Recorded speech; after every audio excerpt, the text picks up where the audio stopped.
Communities across Europe are marking a day that changed the course of world history and finally bought freedom from the Nazi grip on Europe. So scenes from Westminster Abbey today. But these are archival images as we take you back. 80 years ago, the Nazi regime surrendered and the Second World War in Europe came to an end. So this was the scene in these archival pictures from 80 years ago, the royal family and Winston Churchill on the balcony of Buckingham Palace. Tens of thousands, hundreds of thousands in the streets, not just in London, but around the world. VE Day, victory in Europe, as everyone celebrated the end of the war after the 6 years of devastation. We've seen this week a series of events to reflect and commemorate those losses. And Crystal Gomansing is live in London at one of today's events, a service of Thanksgiving at Westminster Abbey. It's just come to an end. Crystal, tell us all about what happened inside that beautiful historic church. Well, Heather, it really was a beautiful service. 78 veterans attended, invitees only, about 1,000 individuals in there. But the focus really is on those 78 veterans of the Second World War. And there was a moment at the end of the service when all of the members of the royal family went to the nave and they really had some very close contact, intimate conversations with all of those veterans who were present. And it is incredibly important. This could be one of the last celebrations when we see so many veterans able to attend. And there were some, lots of smiles and a lot of engagement from members of the royal family when they spent time chatting with those veterans. And of course, they also spent time with them earlier in the week. About 30 attended a tea party with the royal family.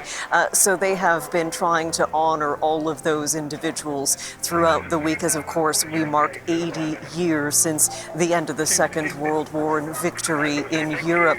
There was also several touching moments during that service where we saw young people hand out white roses to veterans who were seated taking in the service. Each one of them handed a rose. There was a little bit of a pause and a bit of an interaction as we saw them sort of walking through the church giving out those white roses. And Winston Churchill's great-great-grandson, Alexander Churchill, lit a candle of peace and also performed a brief reading as well. Take a listen to what he had to say in Westminster Abbey just a short time ago. Let us pray for peace in Europe and across the world, in our time and for generations to come, for the sacrifice of those who have gone before us, to be honoured in the defence of liberty, justice and peace. Lord, in your mercy. A really beautiful moment, just 10 years old. And there are so many people who are out, whether they were at the service at the Abbey or out just on the streets. Of course, 80 years ago, everyone rushed out into the streets.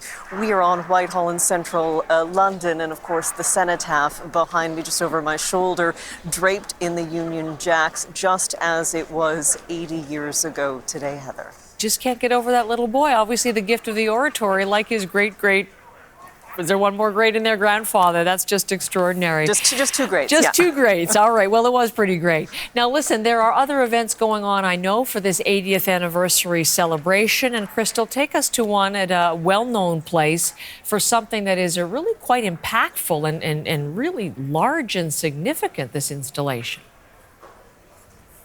Incredibly large, poignant is another way that it's been described at the Tower of London.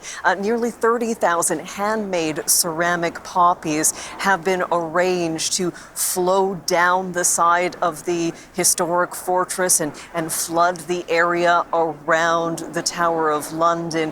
It really does look like the tower is bleeding, and it's quite something to see it in person.